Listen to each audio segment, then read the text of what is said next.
The scent of ribs still lingered in the smoke as my son shoved me back from my own grill. Still, I steadied the tongs in my hand, pretending the metal didn't shake. As the charred sweetness clung to the air, I tasted every year I'd swallowed my pride. While the smoke curled around us, I realized this house had fed everyone but me. The same ribs he laughed over were the ones I'd marinated in silence. That's when I decided, tonight, he'd eat his last meal in a home with my name on the deed. All right, before we dive into this crazy story, do me a favor, subscribe and tell us where you're watching from. The afternoon sun hung low over the yard, casting long shadows across the grass, as Judith stood near the grill, flipping ribs with practiced ease. The smell of smoky meat mixed with the sharp tang of coleslaw, the lemonade sweet and tangy in the pitcher beside her. A perfect day for a cookout, if you ignored the tension simmering just under the surface. Colby had been drinking since noon, his loud laugh carrying over the clinking of glasses and the buzz of casual conversation. The man had a way of filling a room, or a backyard, with his presence. He and his wife, Janelle, had arrived late, as usual, bringing only a vague apology for being caught up. Judith had caught sight of their disapproving glance when she'd mentioned the ribs were ready. They always arrived late, leaving her to handle the heavy lifting. Today, however, there was something else in the air, a charge that Judith couldn't quite place, but could feel deep in her chest.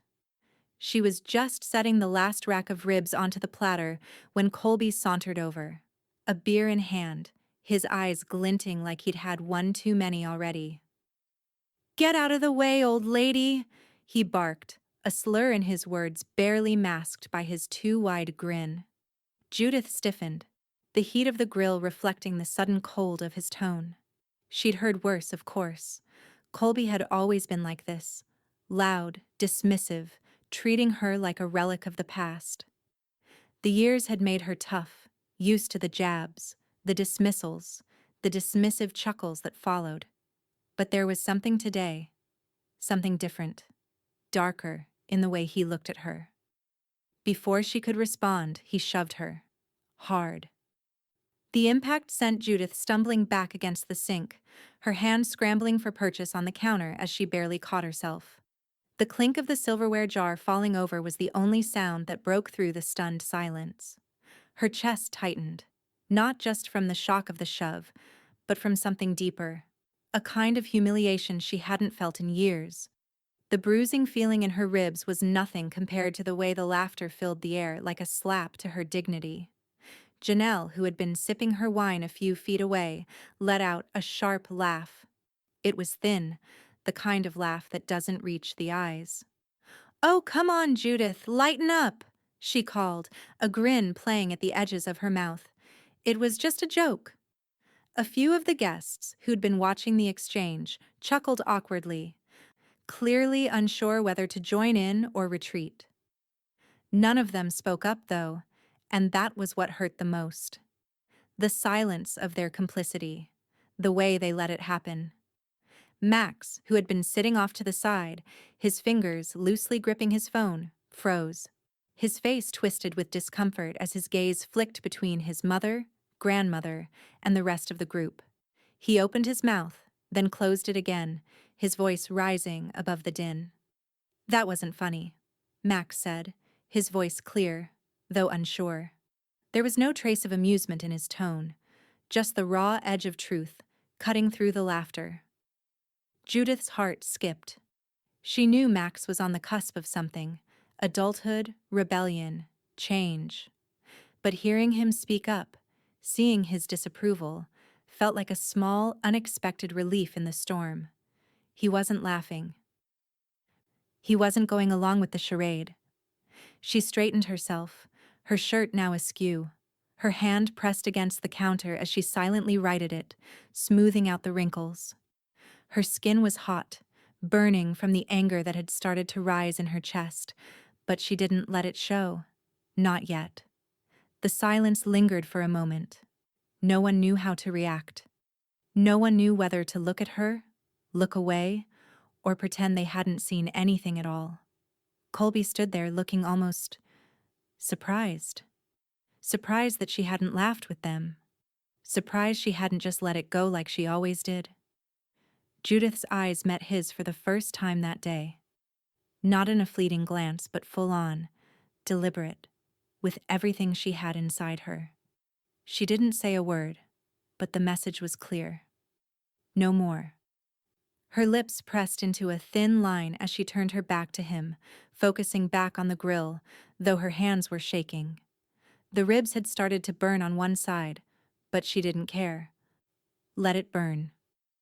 As the guests continued their half-hearted conversations, as Colby and Janelle moved to the table to serve themselves, Judith felt the quiet rage building inside her. Something had snapped, like a string pulled too tight. And now, she couldn't unsee what had just happened. Her chest constricted, her breath shallow.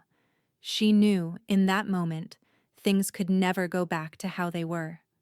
She was done. And by nightfall, she would make sure everyone else knew it too. But for now, she just focused on the grill, the flames, the smoke, the smell of burned meat, because it was the only thing that felt real at the moment. Judith stood in the dimly lit kitchen, the phone pressed to her ear. She stared at the photos of her home spread across the table, the edges curling slightly from the late afternoon humidity. Her fingers traced the corner of a family portrait she'd once hung above the mantel, before it became just another relic of a past life.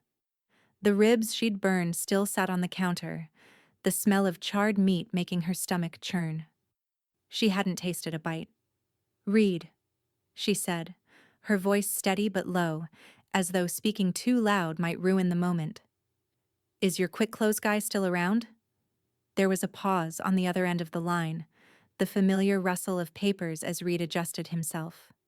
She could hear the faint clink of glass, maybe ice in a tumbler, maybe a coffee cup.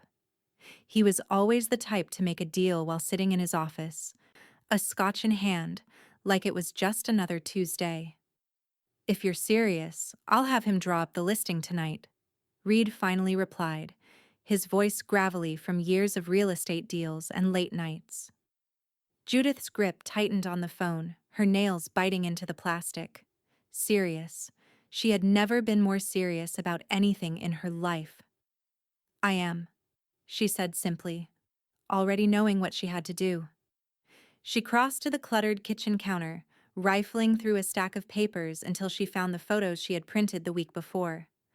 A few quick clicks on her computer had given her all the data she needed. Square footage, layout, tax history. She'd kept it all, cataloged in neat, labeled binders for moments like this. Reed had seen her do this before. She'd always been the one to handle the paperwork, to organize, to manage. It was the one thing that kept her grounded, the last shred of control she had left in her world. But now, control wasn't just about managing files. It was about taking the only thing she could: the house. Her house. With a quick exhale, Judith sent over the files. "Sent," she said, her voice crisp. "All right, I'll get it started," Reed responded. "You sure about this?" She glanced at the framed photograph of Colby as a child, smiling in front of the house. It was almost impossible to reconcile the boy in that picture with the man who'd shoved her today. She felt a small surge of bile rise in her throat, but she swallowed it down. "Don't send it to me if you're not going to finish it," she replied. Reed paused again. This time it was longer. Longer than usual. She could almost hear the wheels turning in his head. He had a lot of clients. But this wasn't just any transaction. This was Judith. And he knew it was personal. "Judith, are you ready to lose them?" he asked, the question lingering between them. She didn't need to answer right away. The silence stretched long, and for a moment she wasn't sure how to respond. Was she ready to lose them? To lose Colby and Janelle? To sever all the ties that had once felt so permanent, so inescapable? The house was her last anchor, and cutting it loose would send ripples through everything. But then she thought of Colby's shove, the humiliation, the laughter, the way he'd treated her like nothing. She thought of the way he'd always dismissed her, how he'd always thought he could walk all over her. She'd been patient, she'd been accommodating, but she couldn't do it anymore. Not after today. "I'm ready," Judith said, her voice unwavering. The line clicked in her ear, and the call ended. Judith stood there for a moment longer, her phone now dead in her hand. She looked around the kitchen, her eyes scanning the space one last time. The house she'd raised her children in, the house where so many memories had been made. Now it was just a building, and the walls, once filled with laughter and joy, had turned into walls of confinement. Suddenly, the front door creaked open, and Judith's attention snapped to the sound. Georgia Pike appeared in the doorway, carrying her familiar thermos of coffee. Judith's best friend stepped into the room, a smile tugging at her lips. She was wearing her signature pearls and, as always, carrying her pepper spray in the small knitting bag slung over her shoulder. Georgia was tough, no nonsense, and always prepared. She was the kind of woman Judith needed right now. "Coffee's ready," Georgia said, setting the thermos down on the table. Her eyes narrowed as she took in the sight of the photos, the square footage sheets, the paperwork. "Looks like you've made up your mind." "I have," Judith replied, her gaze not leaving the pile of papers. "It's happening." Georgia nodded and pulled a chair out. She sat down with ease, folding her hands over her lap. Judith felt a slight shift in the air, as though she had just crossed a threshold she could never return from. The decision was final. There was no turning back now. Without another word, Georgia took out her notary seal from her bag and set it beside the stack of papers. It was time. "I'll get it notarized," Georgia said, her voice low and certain. "And we'll make sure this gets done." Judith looked at her, then back at the papers. "Get it on MLS by 8 a.m. tomorrow," she said, her voice still steady. But now a cold fire burned beneath it. "We can't afford any delays." Georgia raised an eyebrow but didn't ask questions. She knew Judith better than anyone. This wasn't just a sale. This was something else. Something bigger. As Georgia began to set the papers in order, Judith felt a strange sense of calm come over her. She had made the call. And now, she had no choice but to see it through. Outside, the sun was beginning to dip below the horizon, casting long shadows across the yard. The cookout was still going on, the faint murmur of guests in the distance, but Judith knew the house wasn't hers anymore. It was already slipping away, and tomorrow, everyone would know. The house felt empty in a way it hadn't before. Judith wandered through the rooms, her eyes tracing the familiar corners. The kitchen, the living room, the stairs leading up to the bedrooms. She had lived here for decades, but tonight it all felt like someone else's life. The kitchen table was cluttered with papers and photos, the weight of the sale already sinking in her bones. She had made the call, sent the paperwork off, and now everything was moving forward faster than she could have imagined. The quick close deal she'd arranged with Reed was already in motion. 2 buyers had shown immediate interest, sight unseen, cash in hand. She couldn't help but feel a brief flash of satisfaction. That was how fast the world turned when you didn't blink. Judith sat down at the table, dialing Reed's number again, watching the streetlights flicker on outside the window. She had a feeling that by the time she woke up tomorrow, everything would be different. "Reed," she said when he picked up. "I want to list at $20K under market. We need to move fast." There was a pause on the other end, followed by a soft chuckle. "Judith, you're serious, aren't you? Trying to start a bidding war already? I want it gone. Now. Before they change their minds." Judith replied, her tone flat but decisive. All right. I'll send the revised listing to the buyers. We'll make it happen."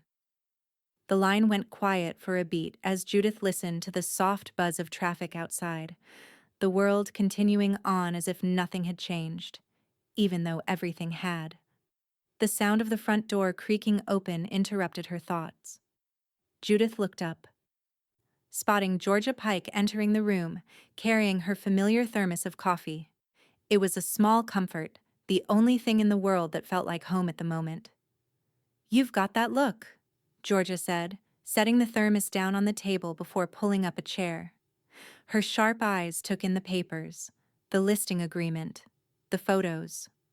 "I'm ready," Judith replied, keeping her voice level. Georgia simply nodded, as if she'd been waiting for this moment. She reached into her bag and pulled out her notary seal, clicking it into place on the stack of documents. Without another word, she began stamping the papers one by one, each thud of the rubber seal a small, final declaration of intent. The clock on the wall ticked louder, its hands moving with deliberate slowness as the weight of the decision hung in the air. Judith's fingers twitched slightly, her body vibrating with the tension of what was to come. "Get it on MLS by morning," Judith murmured, her eyes scanning the papers before her. "No delays. I want it signed and finalized before anyone has a chance to second-guess me." Georgia looked up, the ghost of a smile tugging at her lips. "You're playing a dangerous game, you know. You're not just selling a house, you're closing a chapter." Judith's gaze hardened, and for a moment she didn't speak. She didn't need to. Georgia knew her well enough to read between the lines. This wasn't just about the house. This was about something far deeper. Something that could never be repaired. As Georgia finished the last document, Judith stood up, collecting the forms and sliding them into a manila envelope. The decision had been made, and there was no going back. The house was already slipping through her fingers like sand. Max came into the room just as she was gathering her things, his footsteps light on the hardwood floor. He paused in the doorway, watching her silently for a moment, his expression unreadable. The unease in his eyes had not escaped Judith's notice, and her stomach tightened. "Are we moving?" he asked, his voice quiet. Judith didn't look up immediately. She finished closing the envelope, the sound of paper folding sharp in the quiet room. When she finally raised her eyes to him, she saw the confusion in his face, the questions that had been left unanswered. "Just me," she replied, her voice steady but tinged with something he couldn't quite place. It wasn't cold, but it wasn't warm either. Max nodded, though his brow furrowed slightly, as if trying to understand. She could feel the weight of his gaze, but she didn't soften. She couldn't. Instead, she crossed to the bookshelf and began pulling a few items from the shelves. Books, keepsakes, little things that had gathered dust over the years. She packed them into a small box, her movements deliberate, as if marking the end of something. She didn't need them anymore. She had been patient, too patient. She had given and given, for years, and now it was time to take something for herself. Max's voice broke through her thoughts again. "But why?" Judith paused, the question hanging between them like a thread, taut and fragile. For a moment she considered explaining, telling him why she had to leave, why she had to sell the house. But she couldn't. She wouldn't. Not now. Because it wasn't just about the house anymore. Judith picked up the manila envelope, the weight of it in her hand solid and final. She held it in front of her for a moment before setting it down with a soft thud on the table. "I've updated my will," she said, her voice barely above a whisper. "And my living trust. The house is gone, and so am I." Max blinked, his expression unreadable, and for a brief moment Judith wondered if he understood. She turned away before he could say anything more, moving toward the back of the house, the sounds of her footsteps echoing in the empty hall. Outside, the sun had set completely, and the house was cloaked in shadows. Judith felt the air grow colder as she stepped out onto the back porch, the breeze a sharp reminder of everything she was leaving behind. The decision had been made, and by tomorrow, it would be done. There was no turning back now. Judith stood by the window, staring out at the yard. The house felt like it was holding its breath, the air thick with the tension of everything that had happened and everything that was about to unfold. She could see the faint flicker of lights in the distance from Colby and Janelle's truck. They'd just pulled in, and even though she hadn't heard their voices yet, she knew their arrival meant one thing. Things were about to get harder. Her phone buzzed in her hand. It was a text from Janelle. "You're being ridiculous. Come on, it's just a joke." Judith's lips pressed together. Disrespect isn't playful, it's practiced. She typed it out quickly, her fingers steady despite the knot tightening in her stomach. She didn't hesitate before hitting send. Almost immediately, Janelle's reply appeared. "What's your problem?" "He was just messing around. You need to get over it." Judith stared at the screen, her thumb hovering over the keyboard, a wave of frustration rising in her chest. She could almost hear Janelle's voice in her head, all sweetness and smiles on the surface, but underneath it was always the same sneer of condescension. It wasn't playful. It was a way of keeping her in her place. Before she could respond, the sound of the front door creaking open broke her train of thought. Judith turned, her heart quickening in her chest. Colby and Janelle were standing in the doorway, their postures stiff, their faces blank masks that told her everything and nothing all at once. Colby spoke first, his tone flat. "I saw your message." "I don't want to hear it," Judith replied, her voice cold but steady. "This isn't about your joke. It's about what I've had enough of." He looked at her for a long moment, the silence stretching between them like a taut wire. Then, as if shrugging off the weight of the conversation, he turned to Janelle and muttered, "Whatever, let's go grab a drink." Janelle, however, stood there, eyeing Judith with something between amusement and disdain. "You're really doing this, aren't you?" Judith's gaze didn't waver. "It's done." Georgia, who had been quietly sitting in the living room, watching the exchange from a distance, stood up from the armchair. She moved with the quiet authority of someone who had seen 1,000 similar scenes, who knew what was coming next. "Judith's not joking, Janelle," Georgia said, her voice cutting through the air like a blade. "She's done being the punching bag." Janelle's face twisted in a flicker of anger, but it was gone as quickly as it had appeared, replaced with that same sugary smile. "It's fine," she said, her voice saccharine. "It's just a house, right? We'll find somewhere else to live. No big deal." Judith clenched her fists at her sides, the weight of what was happening, what had already happened, sinking deep into her chest. "It's not about the house, Janelle. It's about respect. And I haven't had any of that from either of you for years." She could see the way Janelle's smile faltered, the way her shoulders tensed as if the words had struck her like a physical blow. She was trying to hide it, to brush it off, but it was there. The unease, the fear that Judith might actually be serious this time, and she was. "I'm done with this," Judith said, her voice growing quieter but no less resolute. "You'll have 30 days. You can figure it out then. But I'm selling the house." She turned her back to them then, walking toward the kitchen, her steps measured, deliberate. Colby and Janelle didn't follow. They couldn't. They were already retreating, defeated without a word, knowing that any response they gave now would only make it worse. Georgia followed her into the kitchen, her footsteps light but full of purpose. "We've got the offer letter," Georgia said, pulling out the papers from her bag. "Full asking price. Just like you wanted."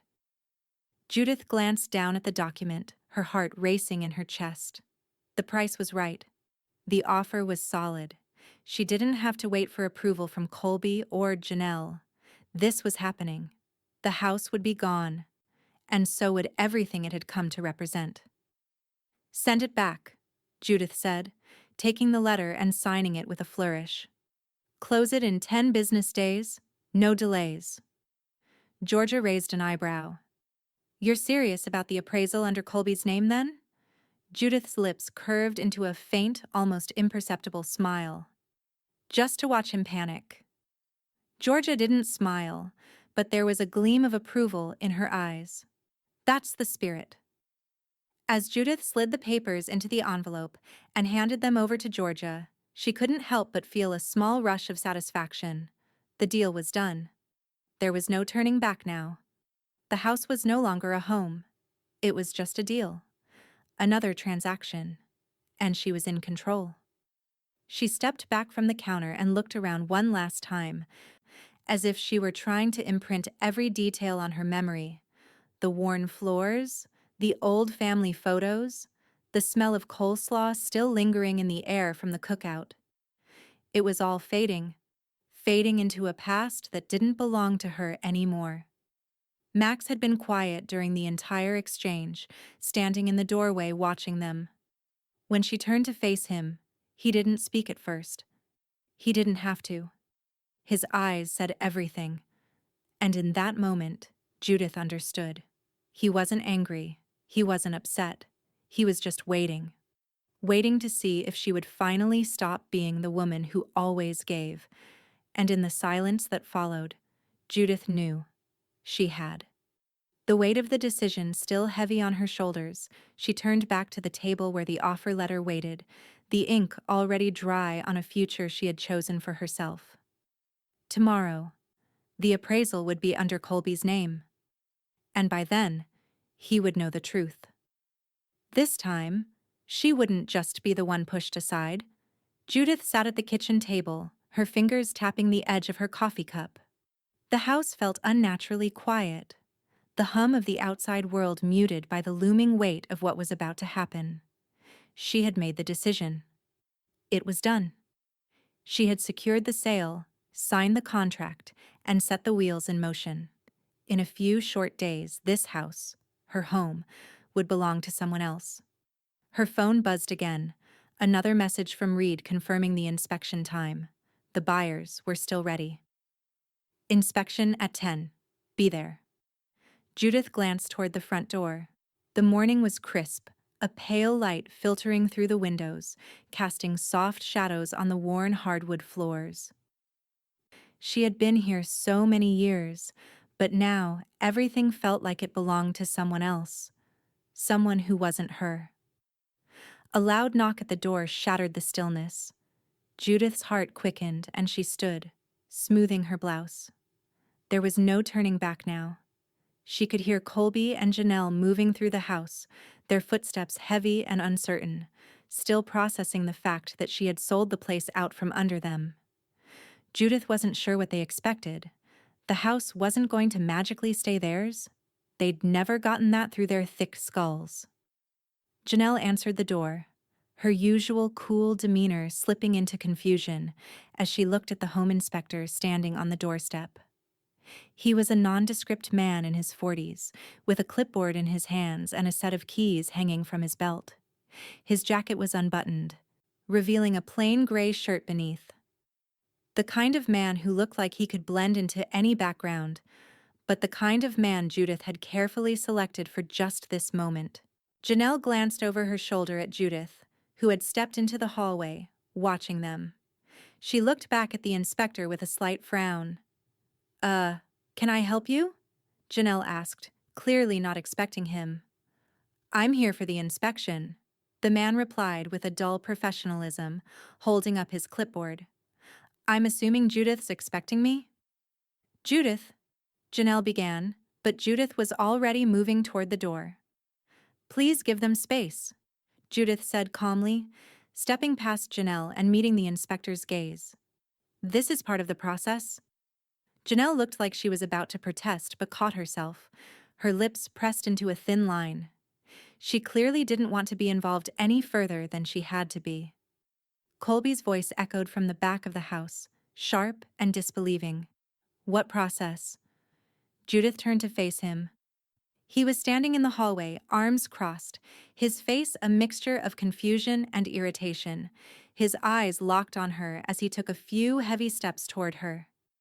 "The sale," Judith said quietly, her voice unwavering. "The house is sold. We're just completing the inspection." Colby blinked, as if the words hadn't quite registered. Then a hollow laugh escaped him.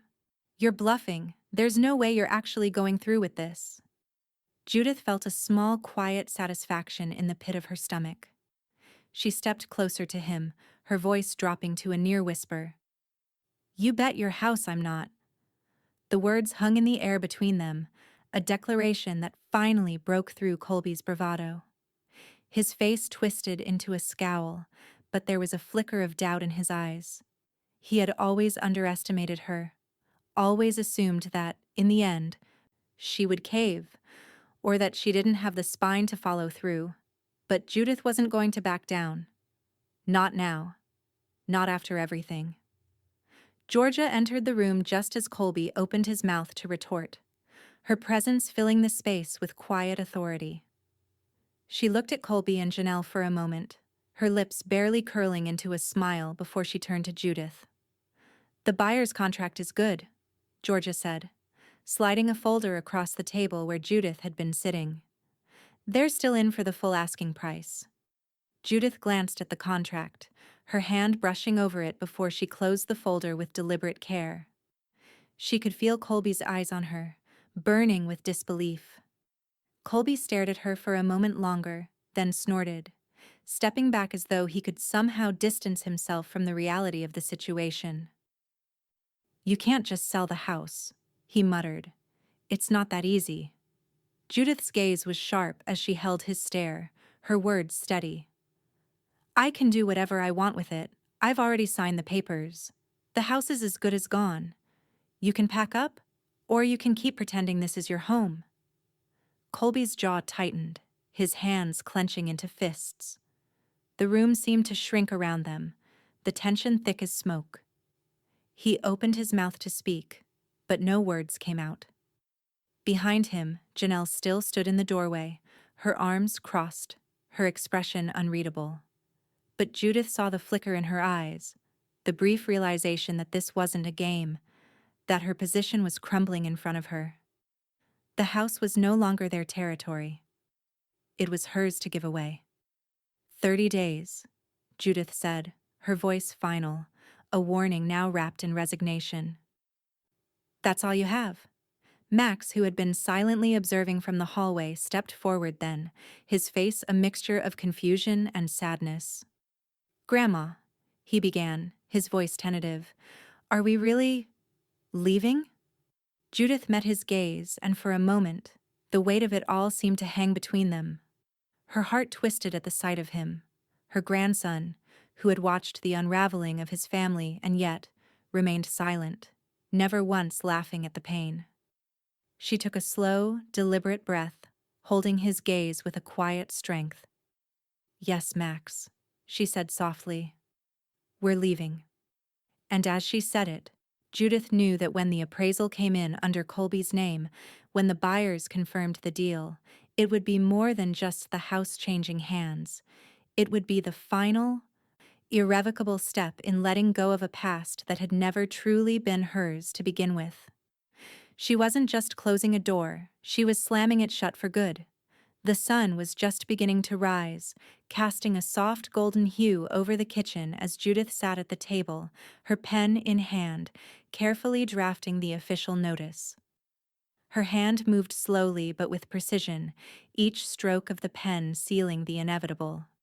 The words came easily to her, practiced, like they had been in her mind for years. "This is to notify you that you are required to vacate the premises within 30 days.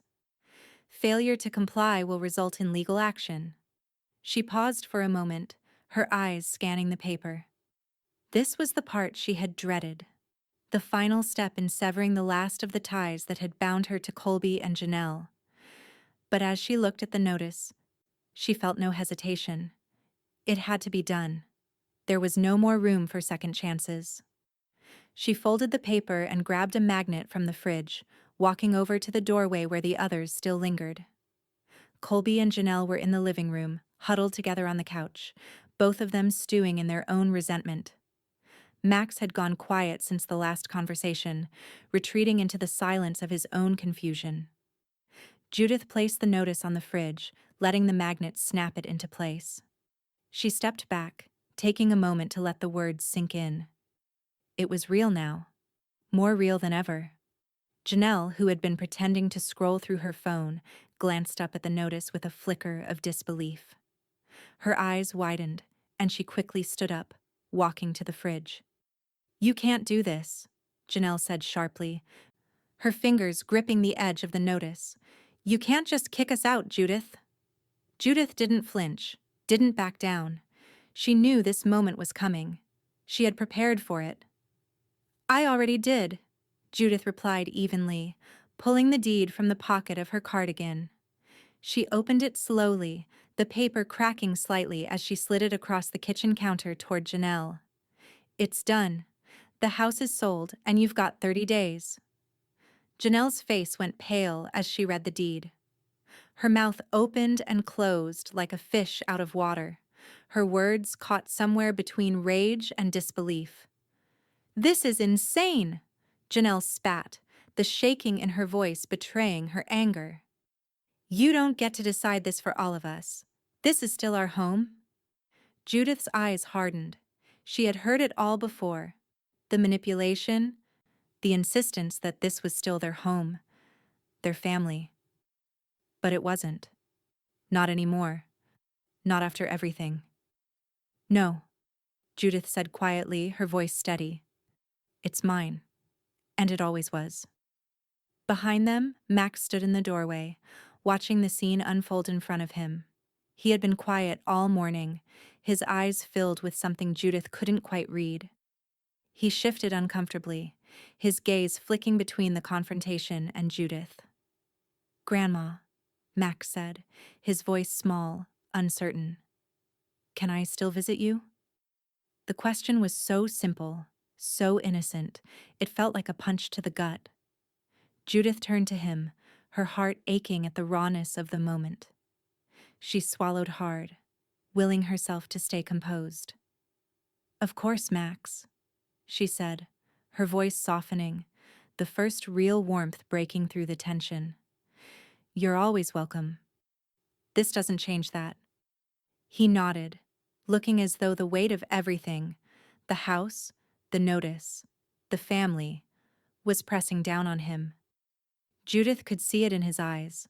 The boy had grown up in this house, watched as everything around him slowly cracked, but he wasn't yet old enough to fully understand the depth of what was happening. Georgia stepped into the room then, holding a small black device in her hand.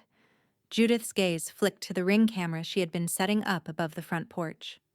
"Thought we might need a little extra security," Georgia said, her voice dry, but there was a certain satisfaction in her tone as she attached the camera to the wall. "Better safe than sorry." Judith didn't say anything. She hadn't asked for the camera, but she knew Georgia was right. It wasn't just about keeping an eye on the house. It was about control. The control Judith had been slowly and methodically reclaiming for herself. Janelle stood silently now, still holding the deed in her hand, her fingers clenched tightly around it. She was trying to piece together the situation, to fight against something that was no longer within her power to change. "This isn't over," she muttered, though her voice lacked the conviction it once had. Judith didn't respond. She didn't need to. The silence that followed spoke louder than any words could. She crossed to the boxes stacked neatly in the corner of the room. The china that had once been displayed proudly in the cabinets, the plates Colby had always used to serve his food, the cups that had been passed from hand to hand at holiday meals. All of it, carefully wrapped and packed, each piece labeled with a note. Not theirs. She picked up one of the smaller boxes and looked at it for a long moment. It was as though she was wrapping up a lifetime's worth of memories, sealing them away for good. Judith's fingers lingered over the tape, a faint sense of finality settling deep within her. Max watched her with the same unreadable expression, his lips pressed together. She caught his eye and gave him a small nod. "Go ahead," she said, her voice firm but filled with an unexpected tenderness. "Take your time, but when you're ready, we'll be moving on." Max's lips trembled for a moment, but he nodded and slowly stepped into the hallway. Judith let him go, her gaze lingering on the empty space where their family had once gathered. The door was closing. She was closing it, finally, for good. And with it, she was walking away from a life she had given everything to, leaving behind the ashes of what could never be rebuilt. Outside, the wind was beginning to pick up, and the branches of the trees swayed. The camera whirred to life, silently observing, and Judith felt a quiet thrill of control, the kind she hadn't felt in years. Her house, her future, and no one could take that away. The knock on her bedroom door was loud, desperate. Judith had just finished taping the last of the boxes, the weight of her actions still heavy in the air. She wasn't ready for this. Not now. Not after everything she'd done to get to this point. But she had known it would come.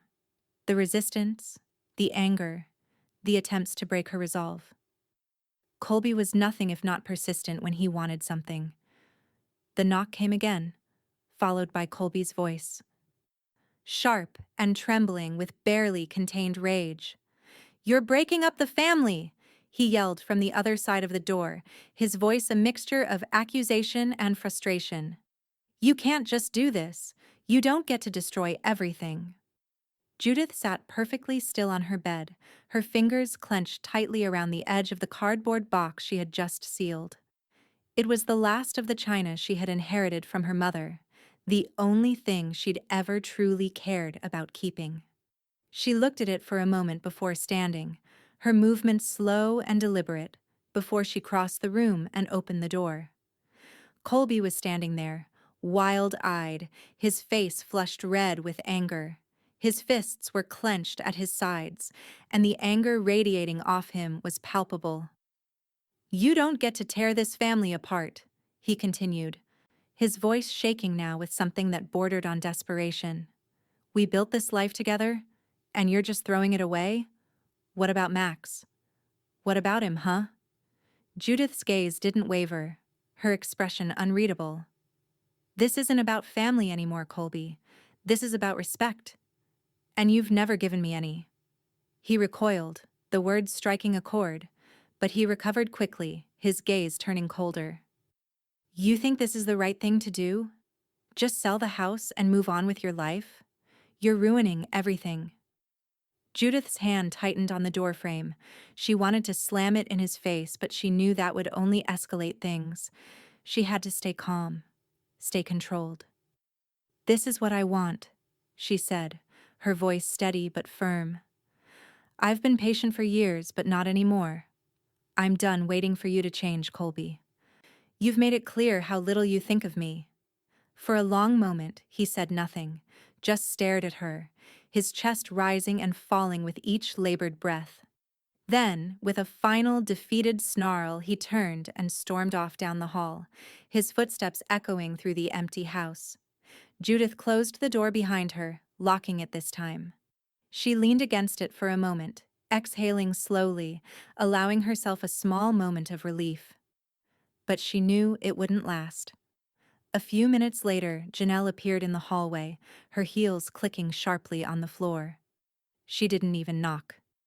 She just opened the door, her face set in an expression of icy contempt.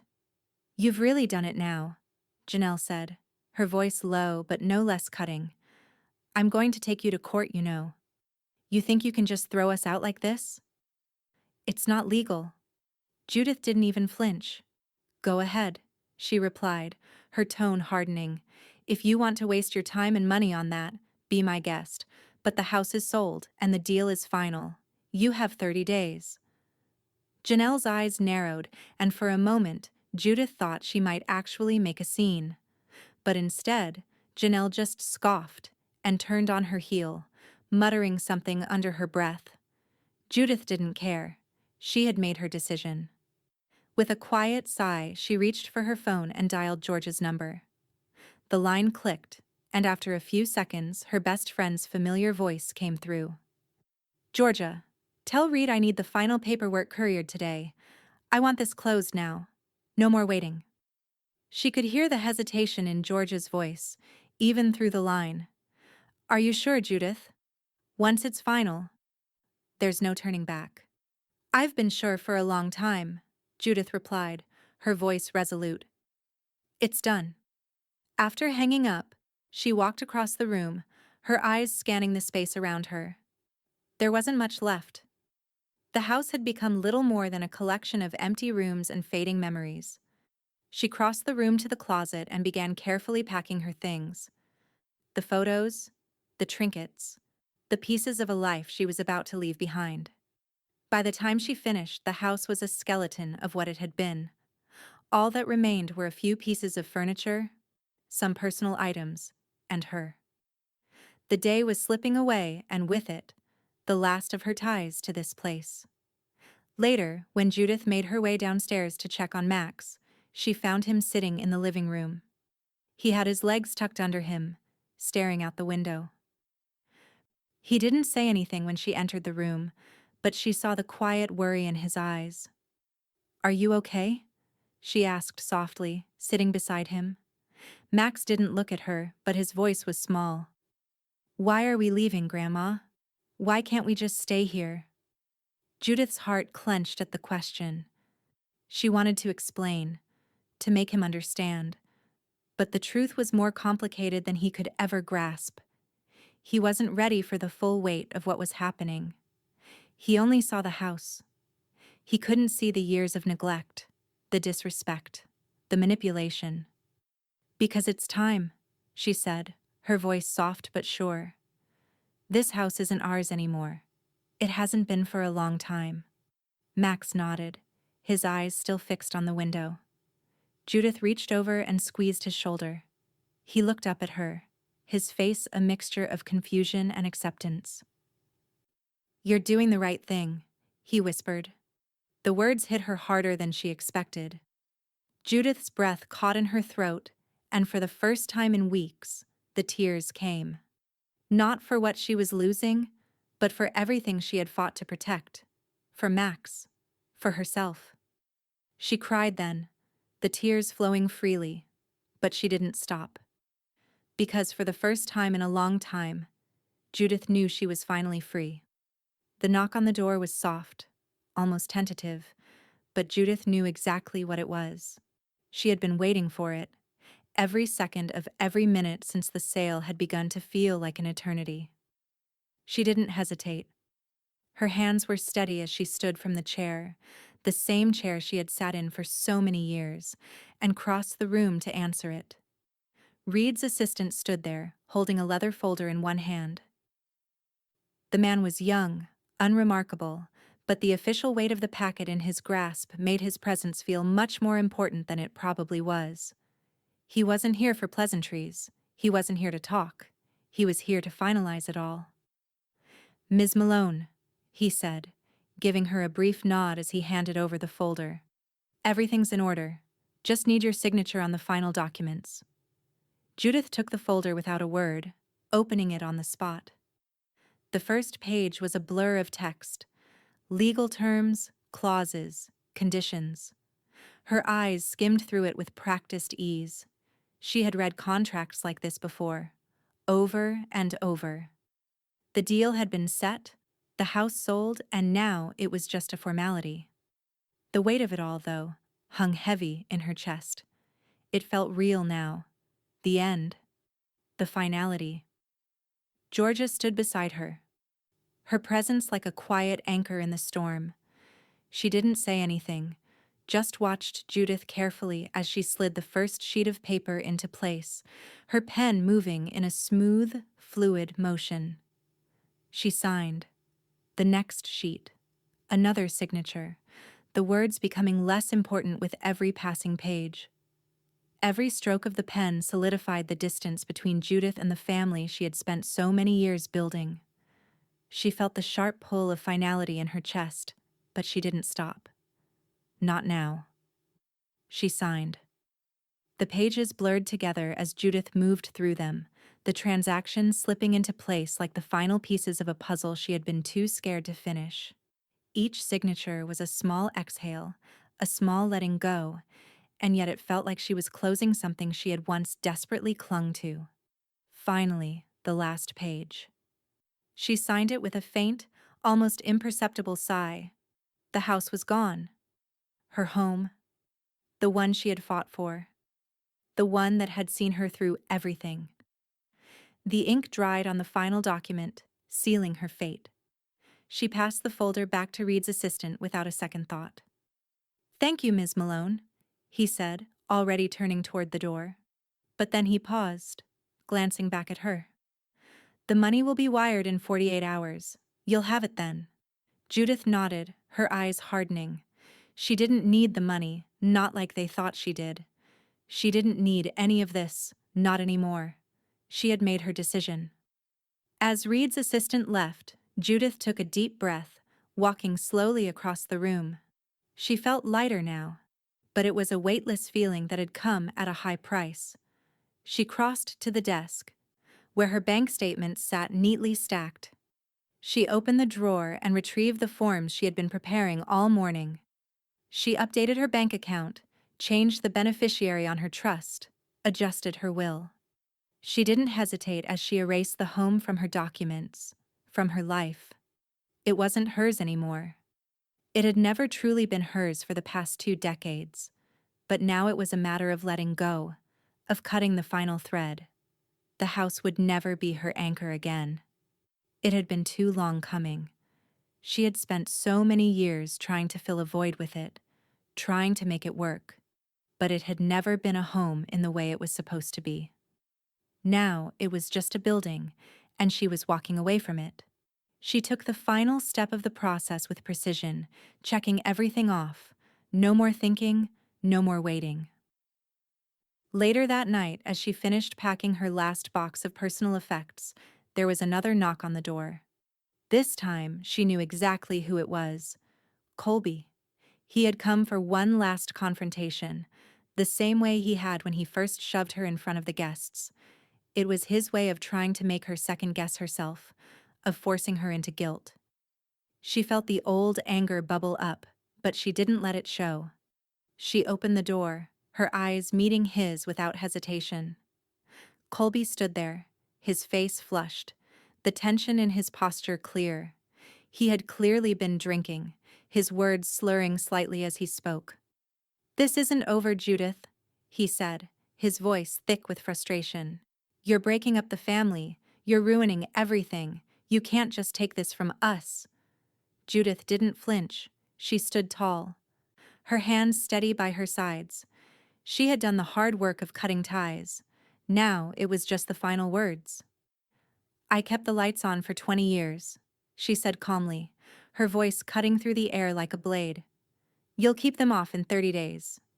For a moment, there was a flicker of something in Colby's eyes. Surprise, maybe, or disbelief. But the words didn't register immediately. He opened his mouth to argue again, but Judith stepped back into the house and closed the door behind her without a second glance. She didn't need to hear the rest. Colby's voice was muffled behind the door, but she didn't care anymore. It was over. She was done. And by tomorrow, he would understand. She had no more room for him.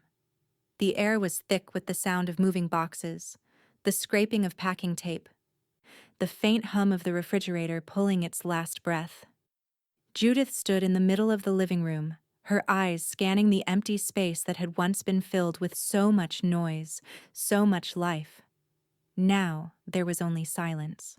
She heard the neighbors talking outside, the usual chatter, but today it felt different. They were curious. They had been for days since the for sale sign had gone up in the front yard. Judith could hear the faint voices getting louder as they gathered by the sidewalk, their curiosity driving them closer to the house. A knock on the door broke the quiet, but Judith didn't need to answer it. She knew who it was. "Judith," came the voice from outside. "What's going on? We heard you sold the house. Is everything okay?" It was Mrs. Granger from next door, a woman who had lived in the neighborhood almost as long as Judith. Her voice was gentle, concerned, but also a little too full of questions. Judith opened the door, her gaze steady. Mrs. Granger stood there, her arms crossed, an expression that mixed pity with curiosity. "Just finally moving forward," Judith said, with a soft smile that didn't reach her eyes. It was the same line she'd been using for days, the only one that seemed to settle the questions without inviting more. Mrs. Granger frowned but nodded. "Well, it's a shame. This was such a nice neighborhood. I'm sorry it's come to this." Judith didn't respond. What was there to say? She wasn't sorry. She wasn't going to apologize for making a decision that had taken her years to come to. No, she wasn't sorry at all. She stepped back into the house, leaving Mrs. Granger standing on the porch. The neighbors could gossip, speculate, even pity her. But Judith didn't care anymore. The decisions had been made. The house was gone. And the last thing she was going to do was explain herself to people who hadn't been there for the years of neglect, the constant disrespect, the quiet, suffocating burden of it all. Inside, the sounds of moving continued. Colby and Janelle were gone now, holed up in their small corner of the house, their frustration palpable, but nothing they said could get to Judith anymore. They could be angry, they could try to fight, but the truth had already settled in. They were leaving. There was no other option. But even as they retreated into their own corner of the house, their future uncertain, Judith knew there was something else happening.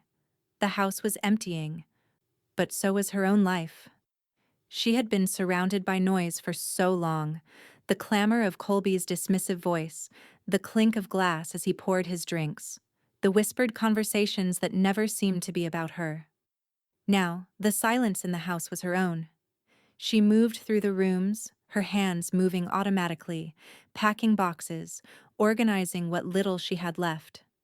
Her eyes lingered on the photo frames she'd stacked on the dining table. Family photos, memories of a time when things had felt more whole. She hadn't looked at them in years. Max walked into the room quietly, his small figure carrying more weight than it should have. He had been packing his things too, in silence, and Judith watched him for a moment, her heart twisting. "Grandma," he said, breaking the silence. "Are you really leaving?" Judith gave him a soft smile, her voice steady despite the ache in her chest. "Yes, Max. I am." He nodded, the weight of her words hanging between them like a fragile thread. "Can I still visit you?" "Of course you can," she replied. "You're always welcome wherever I go." Max hesitated, then went back to packing, moving slower than usual. Judith turned her back to him, unable to watch him quietly slip away. She had known this would happen. The house had been a place of confusion for him too, a place where the tension was always in the air, even when no one spoke about it. She made her way to the kitchen, where Georgia was helping organize the last of the boxes. There was a list on the counter, a moving checklist that Georgia had put together to make sure everything was accounted for. Judith glanced at it, appreciating the quiet efficiency with which her friend worked. She didn't ask questions, didn't push. She simply moved forward with Judith. No hesitation, no judgment. "Is everything packed?" Judith asked, her voice calm but with a trace of exhaustion. Georgia nodded. "Almost. Just a few things left. You're sure about this?" Judith looked around the room one last time, her eyes lingering on the spot where the family dining table had once been, where laughter and arguments and memories had filled the air. But now it was just another room in an empty house. "I'm sure," Judith said, her voice firm. "It's done." At that moment, the front door opened and Janelle stepped into the hallway, her face tight with suppressed anger. "You're hurting Max," she said, her voice cutting through the quiet, laced with guilt and accusation. Judith's jaw tightened, but she didn't rise to the bait. She had heard it all before. The guilt trips, the attempts to make her feel responsible for everyone else's happiness. But she wasn't responsible anymore. Not for them. Not for Colby. Not for anyone but herself.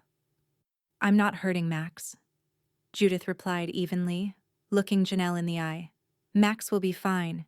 You, on the other hand, you've got 30 days. Janelle's face reddened with fury, but she didn't say anything else. She turned and stormed back into the living room. Judith didn't flinch. Instead, she turned back to the list, crossing off the final tasks as they were completed. The checklist, like everything else, was almost finished. The house was slipping away, and as the last box was packed, Judith couldn't shake the sense that this was the beginning of something new. Something she couldn't quite name, but that was finally hers. And when Colby came back, knocking on her door again, he wouldn't be able to stop it. Not anymore. Judith stood in the doorway of her new home, looking out over the quiet street. The small townhome, nestled on a tree-lined block in downtown Boise, was a far cry from the sprawling house she had just left behind. It was small, modest, and simple, but it was hers. Her name was already on the lease, and everything inside was prepaid. There were no worries about rent or bills for months to come. She stepped inside, taking in the room. The beige walls were bare for now, but she could already picture the place slowly filling up with the memories she was creating anew.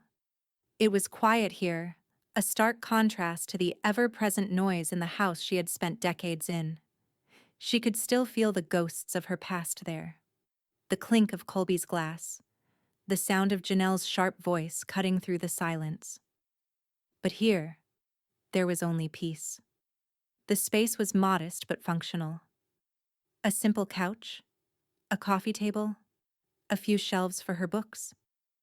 She set a box on the floor and began unpacking her things, her movements slow and deliberate. Her books, her plants, her framed copy of the deed to the house, the one that she had carried with her for years, a reminder of all she had worked for and all she had lost. It was a little thing, but she placed it on the windowsill, letting it catch the light. Just as it had in the house before. She had done it. She had finally let go. The doorbell rang, and Judith's gaze flicked toward the door, a faint smile tugging at her lips. She already knew who it was. Georgia stood there, holding a basket of muffins in one hand and a welcome mat in the other. She was a woman of small gestures, but Judith had learned that these gestures often meant more than any grand statement. "Wipe feet, keep respect," Georgia said with a wry grin as she handed Judith the basket. The words were simple but full of weight, and Judith felt a wave of warmth spread through her. Georgia had been with her through all of this. She was the one person who understood. "I love it," Judith said, accepting the mat. She placed it by the door, her hands lingering on the edge for a moment longer than necessary, taking in the quiet of the space. "It's perfect." Georgia didn't say anything else. She didn't need to. She set the basket of muffins on the kitchen counter and crossed to the windowsill, where Judith had placed the deed. She picked it up and gave Judith a look, a small but approving nod. "Well, you've done it," Georgia said softly, though her words were laced with something deeper. "I knew you would. It's a whole new chapter now." "I'm ready for it," Judith replied, her voice steady, though there was an undeniable lightness in her chest that hadn't been there before. "I'm ready for something new." Georgia was silent for a moment, but Judith could feel her steady gaze on her. Then, Georgia reached into her bag and pulled out a small card, handing it to Judith. "Something for the new place," she said. "A fresh start." Judith smiled, opening the card. Inside was a small drawing of a house, but it wasn't just any house. It was a home, with a bright sun above and a tree beside it, its roots solid and strong. Judith smiled at the simplicity of it, but the warmth that flooded her heart was anything but simple. "Thank you," she said softly, slipping the card into her pocket.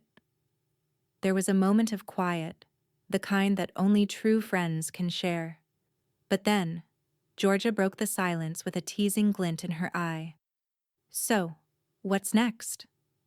Judith looked out the window, the sun now setting, casting an amber glow across the street. Her gaze softened, and she sighed, feeling the weight of everything she had left behind.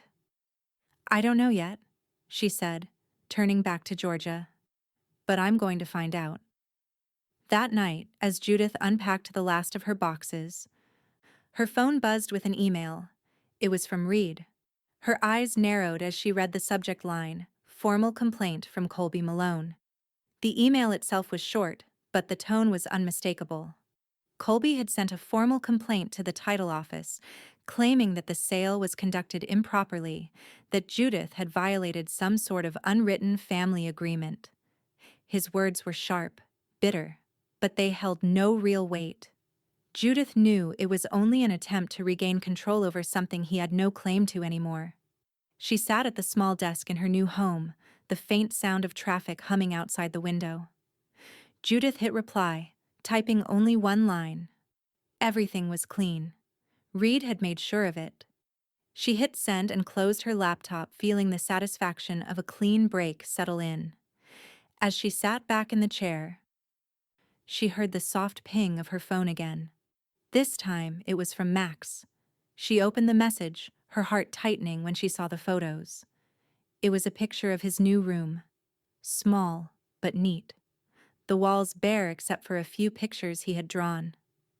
The bed was made, the desk tidy. A small plant sat by the window just like the one Judith had in hers. He had settled in. It was a small thing, but it meant more than anything. Judith smiled softly, fingers hovering over the keyboard as she typed, "I'm proud of you, Max. You're always welcome here." Max's reply came almost instantly. "Thanks, Grandma. I miss you. Love you." Judith closed her phone and exhaled, the weight of everything settling into the quiet of the room. For the first time in years, she felt like she was finally starting over. And this time, it was hers. Judith sat at her small kitchen table, the silence in the room settling around her like a warm blanket. The evening had fallen quietly, and the dim light from the overhead fixture cast long shadows over the counters, where only the bare essentials remained. She could hear the soft hum of the refrigerator and the occasional rustle of the wind outside. Everything was still. Everything was hers. But the envelope on the table in front of her caught her attention. She had seen it earlier that evening, but had deliberately avoided opening it. The familiar handwriting, the cold reminder of the past, was all too much. Now, with a deep breath, she picked it up and tore the flap open, pulling out the card inside. It was from Colby and Janelle. She could feel her heart tighten in her chest before she even looked at it. The front of the card was a simple design, a picture of a house with a warm light spilling from the windows, a family standing in front. It wasn't an apology. It wasn't a plea. It was guilt dressed up in pretty words, a way to say, "We're sorry," without actually saying it. The inside was filled with words Judith had read too many times in the past, pleas for forgiveness, promises of change, and the same manipulative tone she'd always been subjected to. She read the first few lines and then stopped. Her fingers trembled slightly, and for a moment, she let the words sink in. "We're sorry for everything. We didn't mean for things to get this way. We wish you'd given us more time. You're hurting us and hurting Max. Please reconsider." Her jaw tightened as she read, but she didn't flinch.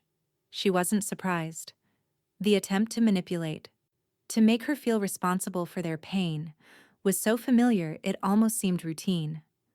She had been the one to hold the family together for too long, and now they were trying to make her feel guilty for finally cutting the cord. Judith didn't let herself linger over it. With a quick motion, she slid the card into her shredder. The sound of it slicing through the paper was sharp, almost cathartic. She didn't need this. She didn't need their guilt. She had made her choice. Georgia, who had been sitting at the counter sipping her coffee quietly, watched her for a moment. The silence between them was comfortable, but it wasn't lost on Judith that Georgia understood this moment better than anyone else. She had been the one to sit with her, to listen, to support her when it felt like no one else could. Georgia raised an eyebrow, the smallest trace of curiosity in her expression. "Did you keep the return address?" Judith didn't even look at her as she grabbed the shredder, now full of shredded paper.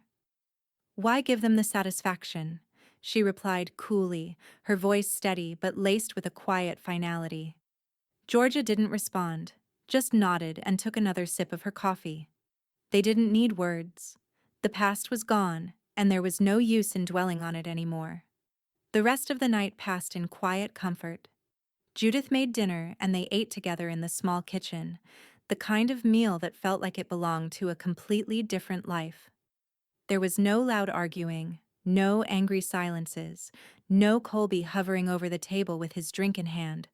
It was just the two of them, eating calmly, talking occasionally, but mostly just enjoying the peace. Later, as the dishes were cleared and the kitchen became quiet again, there was another knock at the door. Judith's first instinct was to ignore it, but she knew who it was before the sound of the knock even reached her ears. She smiled softly to herself, rising from the chair. Max stood in the doorway, his face a little more grown up than it had been the last time she saw him, but still with the softness of a child who wasn't quite ready to leave behind his innocence. He held a small piece of paper in his hands, carefully folded. "Grandma," he said, his voice quiet but warm. "I drew you something." Judith stepped aside to let him in, a smile tugging at her lips. "What is it?" she asked, kneeling down to his level. Max handed her the small drawing, his eyes hopeful, as if he was unsure whether she would like it or not. The drawing was simple but perfect. It was a picture of a house, with a tree beside it, the sun shining brightly in the sky. It wasn't just any house, it was their house, the one that had always been filled with both love and pain, the one that had seen so many moments of joy, but so many moments of hurt too. But in Max's drawing, it was perfect. It was whole. It was complete. Judith felt the lump in her throat before she even realized it, the bittersweet ache of the past rising up in her chest. She had never realized how much she needed this, a simple, honest gesture from her grandson. "This is the real house," Max said softly, his eyes looking up at her with such tenderness that it took Judith's breath away.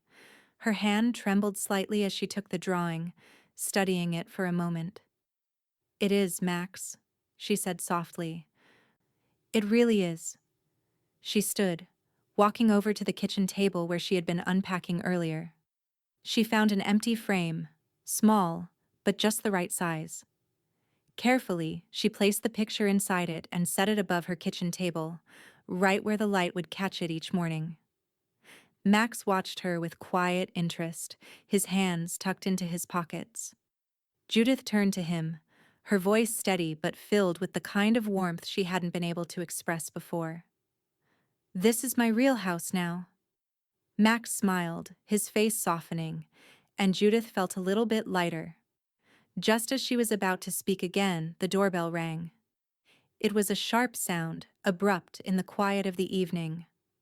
Judith's eyes flicked to the door, her thoughts briefly drifting back to Colby and Janelle. She stood still, waiting. The next step had begun. And whatever came next, she was ready for it. The soft warmth of the sun filtered through the windows as Judith stood in the small kitchen of her town home, the rich scent of fresh herbs and ripe tomatoes filling the air. She was preparing for her brunch, her movements slow and deliberate. The space was quiet, the only sound the occasional rustle of her apron as she sliced vegetables, her hands steady, the weight of the knife grounded in the rhythm of the moment. It was a pace she hadn't known in years. The farmer's market had been an experience in itself. The soft chatter of vendors, the deep reds and greens of fresh produce, the local honey, and flowers that seemed to capture the essence of calm. Judith had meandered from stall to stall, taking her time, enjoying the absence of rush. There were no tight schedules here, no forced smiles or fake pleasantries, just people offering simple things, like fresh eggs or hand-woven baskets, and the kind of real smiles that reached the eyes. She returned to her kitchen table now, glancing at the simple white plates she had set with care. She had unpacked her silverware earlier that week, polished it, and laid it out like it had been for years. It was a small detail, but it mattered to her.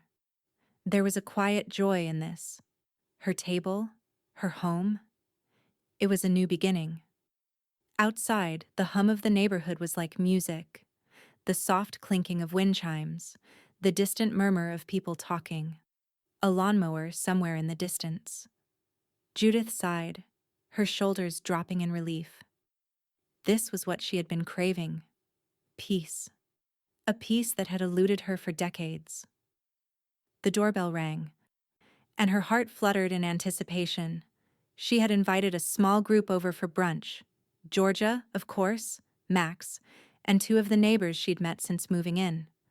A retired couple, warm and welcoming, always with kind words. She opened the door to find Max standing there, his usual quiet self, but today, his smile was wider, more comfortable. He carried a small bouquet of wildflowers in one hand, an offering for the occasion. "Grandma," he said, his voice warm but still soft, "I thought these would look nice on the table." Judith smiled, bending down to take the flowers from him. They were simple, but the gesture was everything. She had never felt more connected to him than she did in this moment, sharing something so simple and so meaningful. "Thank you, Max," she said, taking the bouquet and placing it in a small vase on the table. She stepped back and motioned for him to come inside. "Come in. Everyone else should be here soon." Max looked around, his eyes scanning the small but cozy space. It was different from the house, but in its own way, it was home. "You look happy," he remarked, his voice soft. Judith smiled, a warmth spreading through her chest. "I am, Max. I really am." The doorbell rang again, and this time Georgia stepped inside, carrying a basket of freshly baked muffins. She grinned at Judith, her eyes filled with that knowing look. "Something smells good," Georgia said, placing the basket on the counter. "It's good to see you this way." Judith nodded, her eyes meeting her friend's with unspoken gratitude. It hadn't been easy to get here, to this place where peace felt like it belonged to her, but it was finally hers. And she wasn't going to let anyone take it away. One by one, the neighbors arrived. Joe and Marlene, the retired couple, their smiles warm and their eyes twinkling with quiet joy. Judith welcomed them in, offering them glasses of lemonade and filling the table with the simple spread she had prepared. No one was in a hurry. There were no tense conversations, no forced pleasantries. They talked easily, about the weather, about the neighborhood, about gardening and the books they'd been reading. The laughter that filled the room wasn't the sharp, strained kind from her past. It was natural, unforced, and real. Judith moved to the record player in the corner and set it to play a soft jazz album. The room filled with the comforting sounds of a piano and a saxophone, smooth and mellow. It felt like a small, perfect moment in time, a moment where nothing was wrong, and everything was as it should be. Max was sitting quietly beside her, looking at the food, his hands resting on the table. Judith could feel his gaze on her, and she glanced over at him. He smiled at her with a kind of understanding that touched something deep within her. He didn't need to say anything. She knew. She could feel the pride he held for her, quiet but solid. As the meal wrapped up and the last bits of bread were eaten, Judith sat back in her chair, feeling a rare contentment settle over her. She could hear the low hum of conversation around her, but her mind wandered for a moment. She opened the journal that sat on the table, its pages blank and ready to be filled. She grabbed the pen, poised over the page, and wrote almost without thinking, "It took one shove to fix 20 years." She smiled at the words. It wasn't just about the house or the past, it was about finally owning her life. Max, who had been quietly studying the table, leaned in and whispered, "I'm proud of you, Grandma." Judith's heart swelled. She glanced at him, her voice soft as she replied, "I'm proud of you too." As the conversation continued around her, Judith sat back and let it all sink in. She had done it. She had made the move, and she had made it her own. This was the beginning of something new, something real. And as the sun dipped lower outside, casting golden light across the room, Judith realized for the first time in a long while that she was truly at peace. The sky had softened into a pale blue as Judith walked toward the house she had left behind, the one that had once meant everything and now meant nothing. It wasn't the same house anymore, not to her. The house had been sold, and in a way, it had already stopped being hers the moment she signed the papers. But there was something about standing in front of it, watching the new owners pull up in their car, that made the finality of it all sink deep into her bones. She had agreed to meet them, the young couple who had put in the offer that Judith had accepted without hesitation. They had wanted to meet her, to thank her. Judith wasn't sure why. Maybe they were curious. Maybe they felt some strange connection to her, to the history she had carried in that house. She stood at the end of the driveway now, her hands resting lightly on the fence, watching as the couple approached. They were young, no older than 30, and full of the kind of energy that only comes from starting fresh. They carried themselves with hope and anticipation, the optimism of new beginnings written in the way they held hands and smiled at each other as they crossed the yard. The woman, a tall brunette with bright eyes, was the first to speak. "You must be Judith," she said, her voice warm and full of genuine gratitude. "Thank you so much for everything. We're excited to make this our home." The man beside her, shorter, with dark hair and an easy smile, nodded. "We've been looking for the right place for a while. This feels like it's meant to be." Judith smiled back, a soft, almost imperceptible thing. There was no animosity in her. She wasn't angry anymore. She had moved on, and this meeting was a part of that. It wasn't about the house. It was about the people standing in front of her, who were making the choice to fill it with something she hadn't been able to for years. "Good luck," Judith said, her voice calm and steady, though there was a softness to it now, a quiet kind of acceptance. "It's a beautiful house. It will be a good home." The young woman smiled, her eyes lighting up. "We're really excited. We want to fill it with kindness, make it a place that feels welcoming, you know?" Judith nodded. There was no bitterness, no regret in her words. Just the simple truth that they were starting their own life in the same place she had tried to start hers. "Make your own rules," she said with a small smile, extending her hand. They both shook it, firm and kind. There was nothing left to say. The past was already gone, and this was their future now. The handshake felt like a seal, an unspoken promise that this house would mean something new, something different. It would be filled with laughter and life, with stories that hadn't been written yet. It was no longer Judith's burden to carry. As they pulled away and began walking back to their car, Judith stood still for a moment, watching them. The sun was beginning to dip lower in the sky, casting long shadows across the yard. She could hear their laughter as they climbed into the car, the sound of their voices as they drove away. It was a small thing, but it felt like the final page of a chapter being turned. Judith didn't need to watch them leave, though. She could feel it. The house was already theirs. She turned and began walking down the driveway, her steps slow but steady. The weight of the house lifted from her shoulders, and she felt lighter with every step. The porch was empty now, The curtains that had once been drawn tight against the world were gone.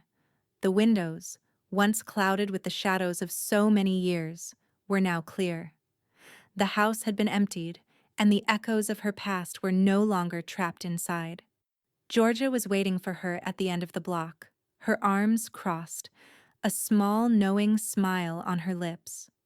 Judith stopped beside her, her gaze lingering on the house one last time. "Well, that's it," Judith said softly, her voice almost a whisper. "It's done." Georgia didn't say anything at first.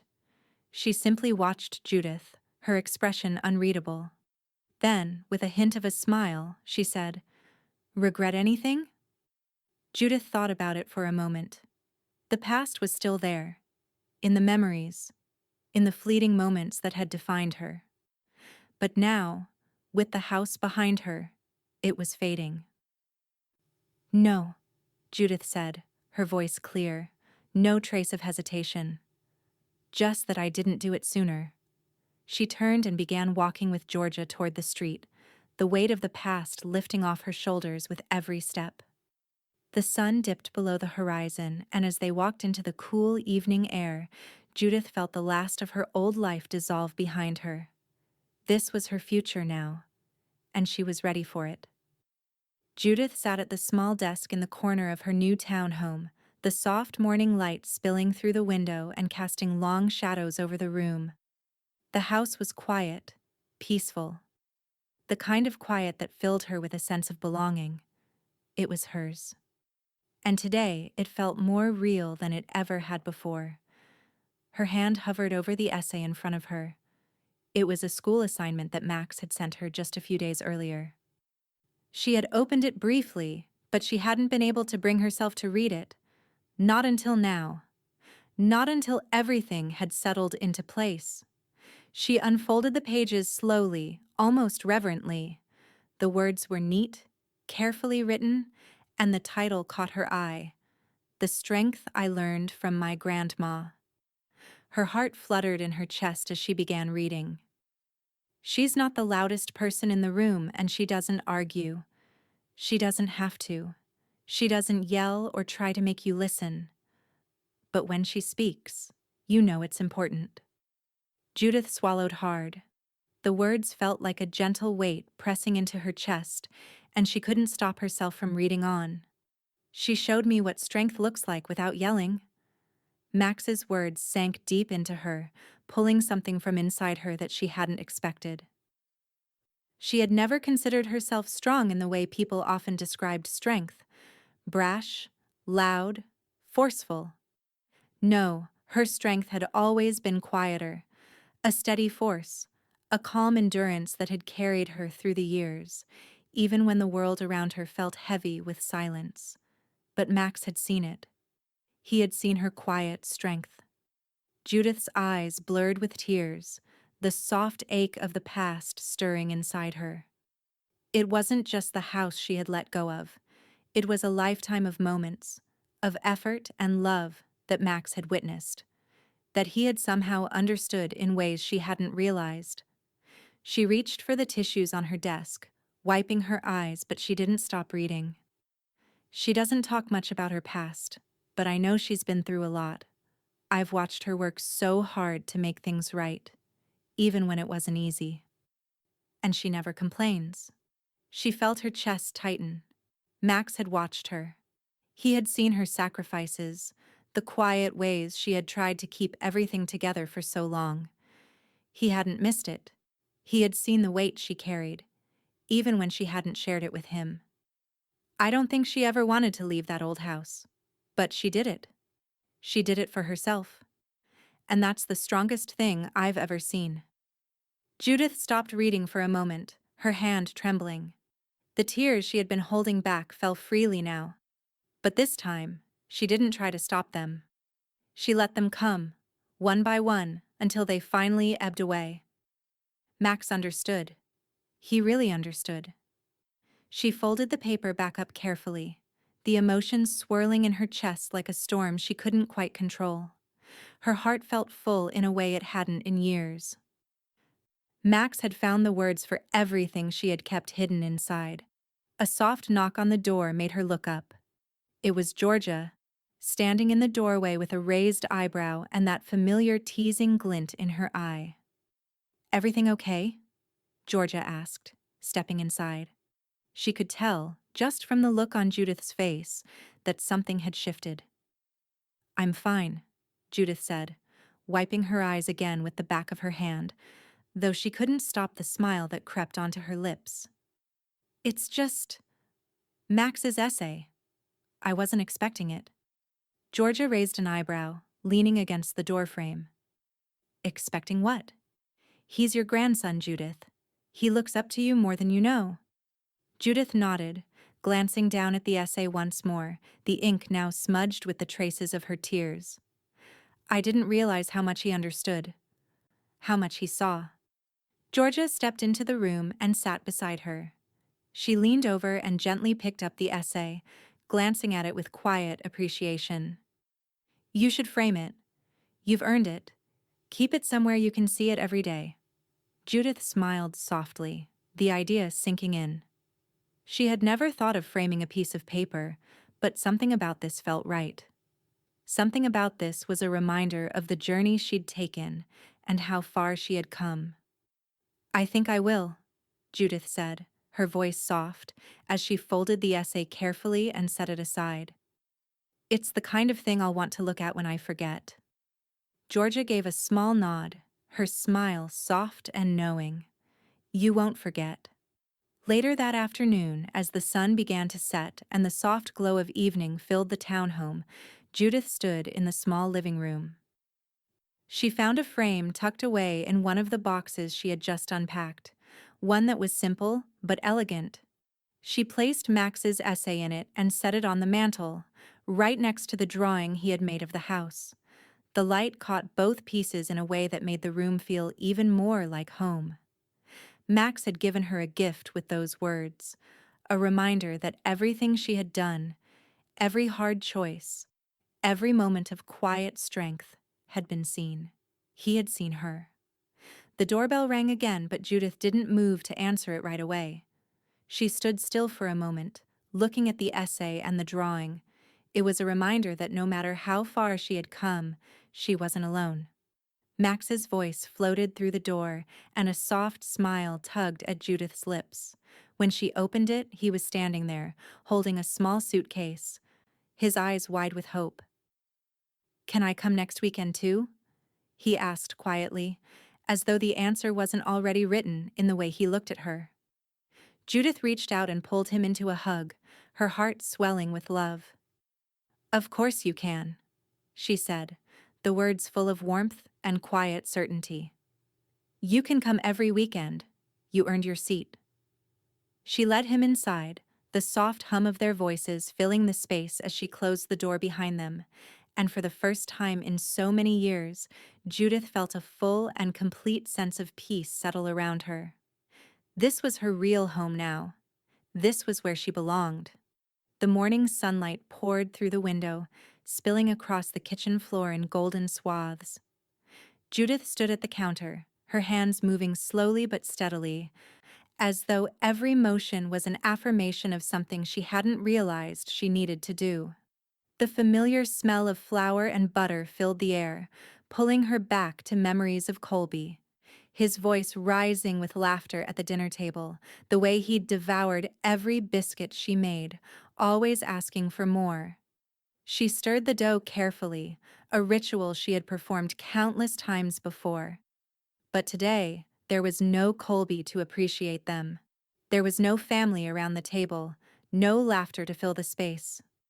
Judith rolled the dough onto the counter, cutting out round shapes, the warm, homey scent now rising to meet her. She could almost hear Colby's voice in her mind, the playful teasing, the way he'd always expect the biscuits to be fresh and warm, like it was something she owed him. Her hand trembled slightly as she placed the tray in the oven. She wasn't going to keep this old habit alive for him. She wasn't going to keep feeding ghosts. She had already let go of the house. It wasn't for him anymore. The biscuits baked in silence, and Judith allowed herself a moment of reflection. Her new home, Small, tidy, filled with light, felt like a blank page. She had arrived here with nothing but the weight of her past and the hope that this would be different. And in many ways, it already was. When the biscuits were done, Judith carefully slid the tray from the oven. The golden brown color of them was perfect, but the warmth in her chest was something different. It was the warmth of moving forward. She picked up half of the tray and wrapped them in a cloth, placing them in a small box. This was for Max. The rest, she threw away. For the first time, there was no hesitation. No lingering guilt about the wasted food. No second-guessing herself. She was letting go of the past piece by piece. Max would arrive later, bringing with him his quiet presence, his steady understanding. Judith smiled at the thought of him. He had been the one constant through all the upheaval, the one person who had never let her down. And as she made her way to the window, coffee cup in hand, she realized how much she had come to rely on him. Sitting down at the table by the window, she let the warmth of the sun wash over her. The world outside her little town home felt like a distant hum, far away from the storm she had weathered. She looked down at the coffee cup, tracing the rim with her finger. She felt calm, peaceful. The sound of birds chirping outside, the occasional hum of a car passing by. It was different here. It was quieter. As Judith sipped her coffee, she heard the ping of an email notification. She picked up her phone, the sleek black screen lighting up in her hands. It was from Reed. The final wire confirmation. The home was officially closed. Her name had been removed from the deed. She felt a strange release in her chest as she read the email. The weight of it all. The years of frustration. The countless moments of silence. The anger she had held onto for so long seemed to slip away in an instant. The house was no longer hers. It belonged to someone else now. The past had been sold, the chapters turned, and the pages no longer stuck together. Judith sat back in her chair, her hands resting on the table. She had done it. She had pushed the sale through, just as she had planned, and now there was nothing left to tie her to that place. There was a soft knock at the door, followed by the familiar voice of Georgia calling from the hallway. "Judith, are you ready?" Judith took a deep breath and smiled to herself. She was. She had been ready for a long time, even when she hadn't known it. But now, as the sun filtered through the window, the new house felt more like a home with every passing moment. She stood up, placing her coffee cup down on the counter and crossing the room to the door. As she opened it, she saw Georgia standing there, a glass of wine in her hand, her smile wide and proud. "To clean exits?" Georgia said, raising her glass. Her eyes were filled with quiet satisfaction, the kind that only comes from watching a friend finally set themselves free. Judith took the glass from her, raising it in kind. "To boundaries with walls and a sale price," she said, her voice clear and steady, her smile reaching her eyes. The two women clinked glasses, the sound of it ringing through the air like the closing of a door. It wasn't the end of the story, but it was the end of the chapter, and it felt right. Judith stood in the doorway, looking out at the street, at her new life waiting just beyond the threshold. The house she had let go of was gone, but she was still here, stronger than she had been before, with nothing left but the future. A future she was finally ready to claim. "My son shoved me while guests laughed," she whispered to herself, a small smile curling on her lips. "So I pushed the house sale through that night." The door was closed, and she was free.